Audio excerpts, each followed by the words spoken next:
Today, I'll be using the PSA Jakl to demonstrate the effects of gravity. Before we get too far into this, there's a couple things I'd like to address. One, I know that I'm late whenever it comes to reviewing the PSA Jakl, and there's a good reason for it. Two, spoiler alert, I love the PSA Jakl. And three, teachers have souls! Like I mentioned a few minutes ago, I know I'm late on doing a review, I guess this is what you could call it, on the PSA Jakl, and there's a good reason for that. I ordered the PSA Jakl on November 30th of 2023. After ordering it, I received it on 12/20/23. Once I got the gun from my FFL, I obviously took it home and I thoroughly examined the firearm. I know you're supposed to do that before you leave the FFL, but in that case, I was in a rush that day. Not that big of a deal. When I got home, I discovered that my Jakl had this really weird wobbling effect between the upper and lower receiver. I'll overlay some footage so you can see what I'm talking about. I reached out to PSA immediately. They responded within a day or two, so absolutely adequate whenever it comes to customer service response time. They're a growing company. I get it. It takes a few days. Not that big of a deal. After emailing with the PSA customer service rep, I sent them videos and pictures of my concern. They legitimized my concern, and then they also mentioned that that definitely is not within spec and to send it back immediately. I sent it back within a few days of receiving my return label. PSA received it a few days afterwards. I didn't hear anything for a while. Again, it was peak season with Thanksgiving, Christmas, New Year's Eve coming up. Wasn't that concerned about it. I understood that there is going to be time delays. After receiving my PSA Jakl after warranty work, I examined it again thoroughly. And then my buddy at my local gun shop, shout out to John, he and I examined it together and we just realized that essentially nothing changed with the PSA Jakl. It was still having that weird wobble effect. I reached back out to PSA. They absolutely legitimized my concern again. They said, don't worry about it. We'll push it through. Just send us the gun back. We'll take care of it. I sent it out a few days later after I had the time to drop it off in my FFL for them to send it back to PSA. After doing that, I received the gun back around, I don't know the exact day due to the tracking number expiring. It was anywhere from the 20th of February all the way to the 29th of February. I understand that PSA has a very large company. This is not a complaint. This is absolutely an observation. I also understand that when it comes to firearms, especially AR-15 style rifles, there's going to be some play between the upper and lower receiver. But I've watched tons of videos of other PSA Jakls, spoke to numerous people on Reddit, and even a PSA customer service rep legitimized my concerns. That's why I sent the rifle back to PSA. Now, instead of impulsively doing a review whenever I was obviously aggravated, and that leads me to today. That is why I took a little bit longer whenever it came to doing my review on the PSA Jakl. Instead of impulsively putting out a review and saying I absolutely hate this gun, PSA sucks, I wanted to give this gun an absolute fair chance, and that's exactly what I did. Spoiler alert, I love the PSA Jakl. When talking about the PSA Jakl, we'll just start from the top and work our way down. I'll start off with the muzzle device.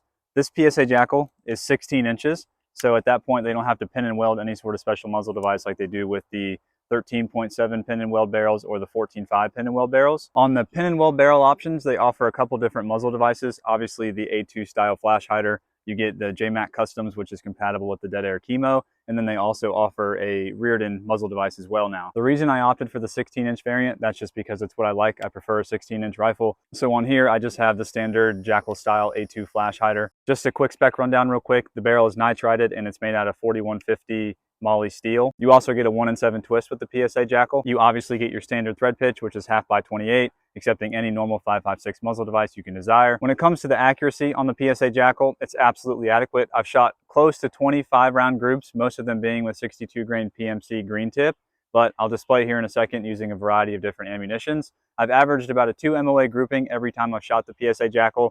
That's absolutely adequate in my opinion for sure. First ammo is PMC 62 grain green tip.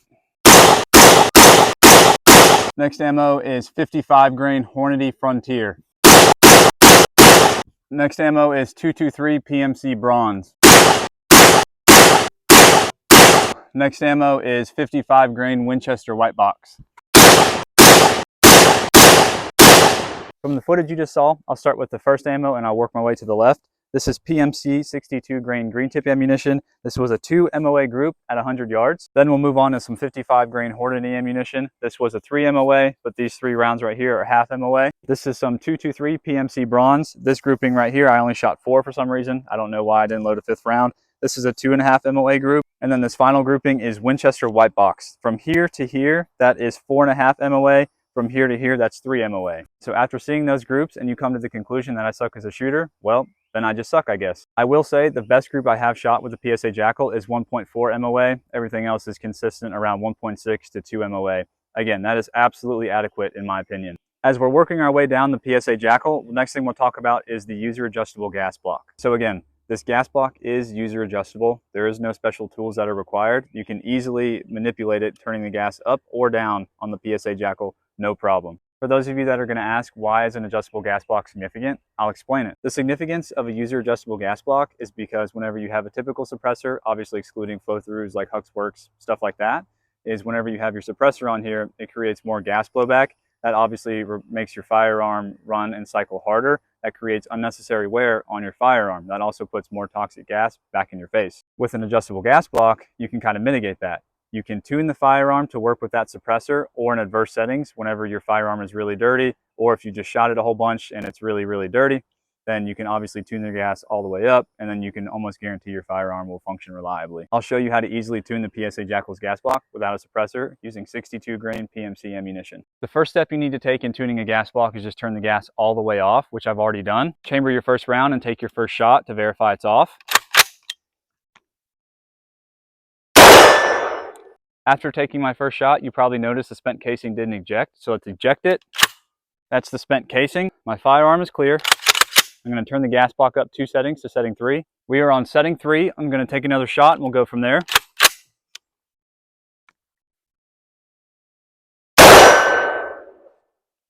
All right, still nothing. Let's clear the firearm. There goes the spent casing. Let's turn it up to setting 5. We're on setting 5.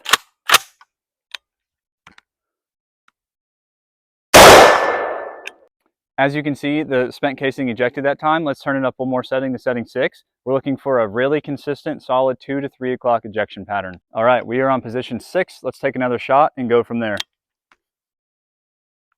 All right, it looked like that shell ejected 2 to 3 o'clock. Let's take 4 more shots and confirm we have a consistent ejection.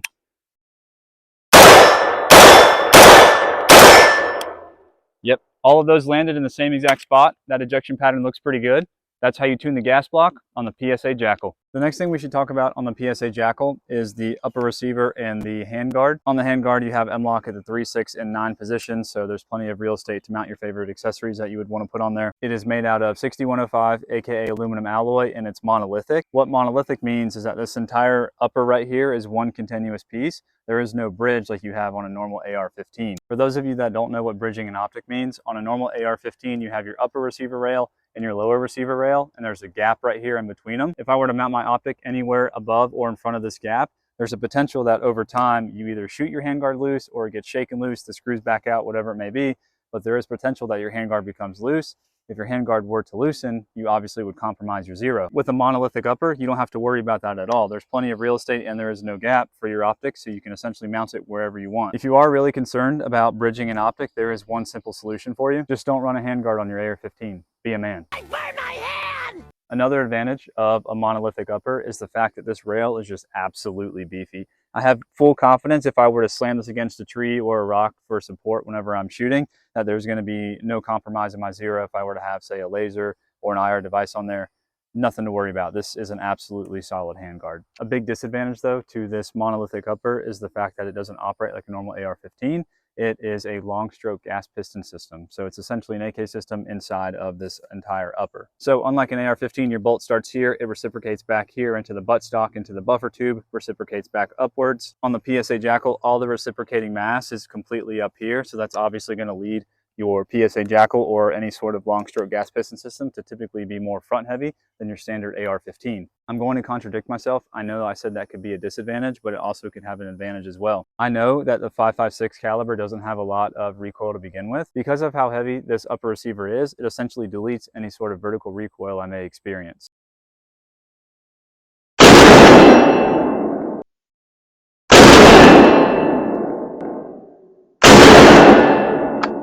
The long stroke gas piston system also requires less maintenance than your standard AR-15, and it's also extremely reliable. Before I forget, you get a Carpenter 158 bolt and a 4340 carrier. Both do their job extremely well. No complaints there. My final note about the long stroke gas piston systems is that they usually tend to be a little bit less accurate than AR-15s are. For those of you that care, the front trunnion is made out of 8620 alloy steel. Next on the list is the charging handle. I have mine outfitted on the left-hand side. That's just what I feel comfortable with. Whenever I perform a reload, if I do need to charge the handle again for whatever reason, it's literally reload, rack it again, and I'm back to firing. Super easy. Inside of the Jakl, there's a sled system, so this charging handle is ambidextrous. It easily can be switched to the right side. If you're an AK guy and you're used to charging the AK handle like this, then again, not that big of a deal. You definitely can switch it to the right side if you feel more comfortable that way. The charging handle on the PSA Jakl is non-reciprocating. What that translates to is each time I fire a round on a standard long stroke gas piston system, whenever I fire a shot, the charging handle would reciprocate. On this system, it does not. It stays in place with each shot. It even can act like a forward assistant sometimes if you need it to. The mag well on the PSA Jakl is absolutely adequate. Reloads are not a problem. It slides perfectly inside of the gun. Before we get too far, I want to go back to the monolithic upper. One of the most important observations I made when training with the Jakl is, again, I've said it 100 times, because of how heavy this monolithic upper is, whenever I was doing drills like target transitions, what would happen is I would say start on the left target over here, I would bang, fire my shot, bring my point of aim over to the right target. I essentially would create this rebound effect where, because of the momentum on this upper, because of how heavy it is, and I've been training with AR-15s forever, is I would bang, fire my shot, come over to the right, overcompensate, recompensate, and then reacquire my point of aim. Now, this isn't that big of a deal, but it is something to note. If you are considering the PSA Jakl for any sort of duty use, or you were consider buying it, compared to your normal AR-15, there is going to be a learning curve. It's not something that you can't learn to mitigate. It is something that you are going to have to train, and you're going to have to learn how to overcome. Don't let that statement fool you, though. The PSA Jakl is an absolutely phenomenal shooter, though. So don't get discouraged whenever I say that. It's just something you're going to have to learn to train with, just like any firearm. I'll show you what I'm talking about. All right, I'll go on the beep.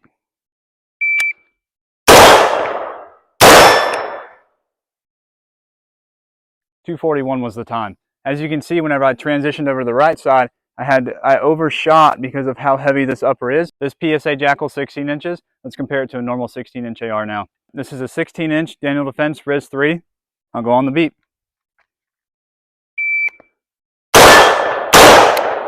Oh my gosh, that's a significant difference. Floating in between targets is just amazing. 197 was the time.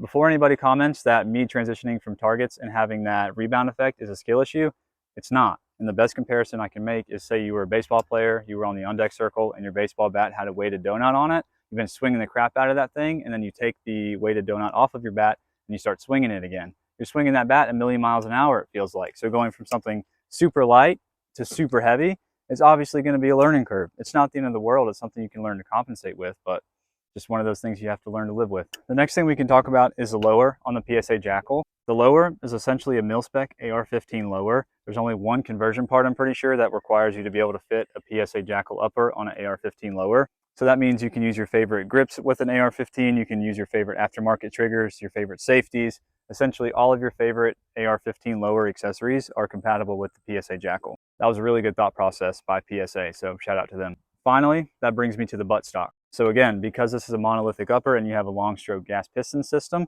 there is no buffer tube or buffer spring inside of the buttstock like a normal AR-15. That allows for the buttstock to be folded.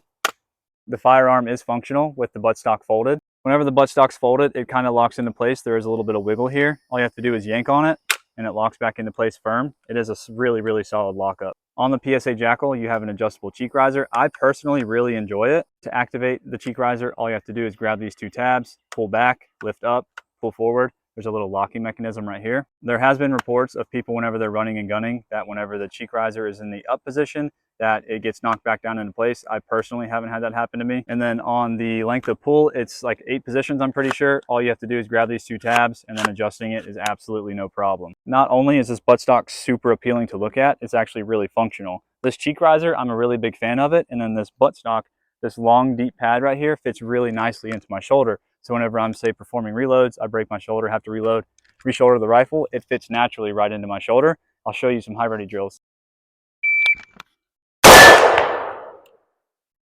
122 was the time.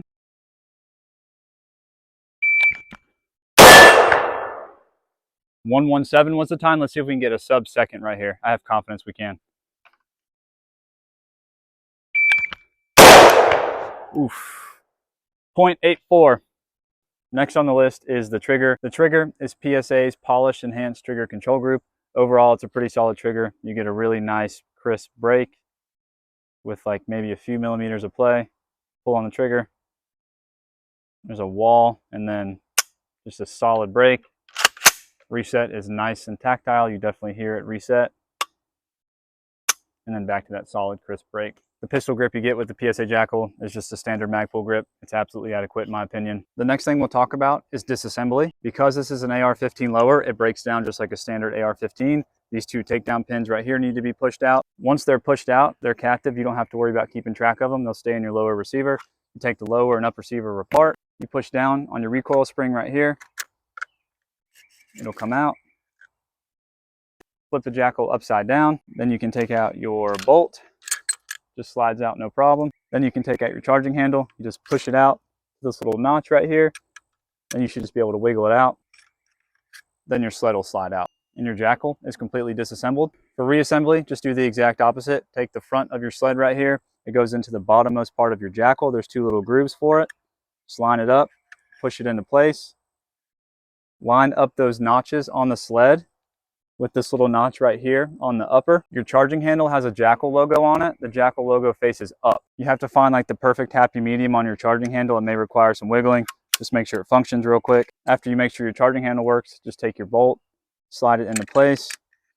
It lines up with grooves inside of the upper receiver, and it should just drop into place in a second. There we go. Take your recoil spring, put it back in its allotted slot, push it down. It'll walk back into place. Line up your upper and lower receiver. Once you have it lined up, just push your pins back into place. Once you have it put back together, just do a quick function test.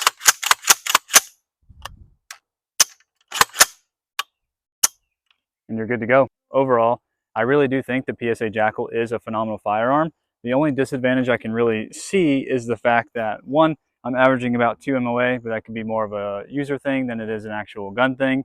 And then the weight of the PSA Jakl. I don't think that it's a deal breaker for most people. I think, again, it is something that you can learn to compensate for whenever you're training. If you do consider the PSA Jakl for duty use, I don't think you'll be mad about it, but I do think that you really would want to spend time training on it before you decide to use the PSA Jakl for home defense or any sort of line of duty use. I went over some of my favorite things about the PSA Jakl. It was the user adjustable gas block. I really enjoyed how the recoil control is mitigated with the heavy monolithic upper on the PSA Jakl. The mil-spec lower is an absolutely phenomenal touch, allowing you to use your favorite AR lower accessories, aftermarket triggers, pistol grips, and safeties. Phenomenal. The buttstock on the PSA Jakl is absolutely wonderful, and it's also really aesthetic to look at. And then the biggest downfall I would have to say is just the overall uneven distribution of weight on the PSA Jakl. Everybody loves a long stroke gas piston system. Shooting an AK of any sort is fun, even if it looks like a AR-ish ACR, SCAR, whatever it may be.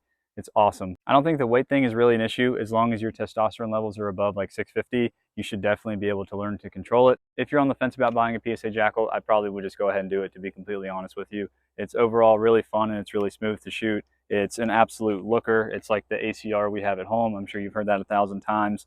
And then again, it's just a super innovative, awesome firearm to have in your collection. Thank you everybody for tuning in. If you have any questions, concerns, comments, just let me know in the comment section down below. We're obviously over 10K subs now, so I can't thank you all enough for your support. I'm growing every day. Thank you all. Whatever you'd like to see in the upcoming videos, any recommendations, feel free to drop a like, comment, whatever it may be. I'm grateful for everybody. Thank you for tuning in. Y'all have a blessed day.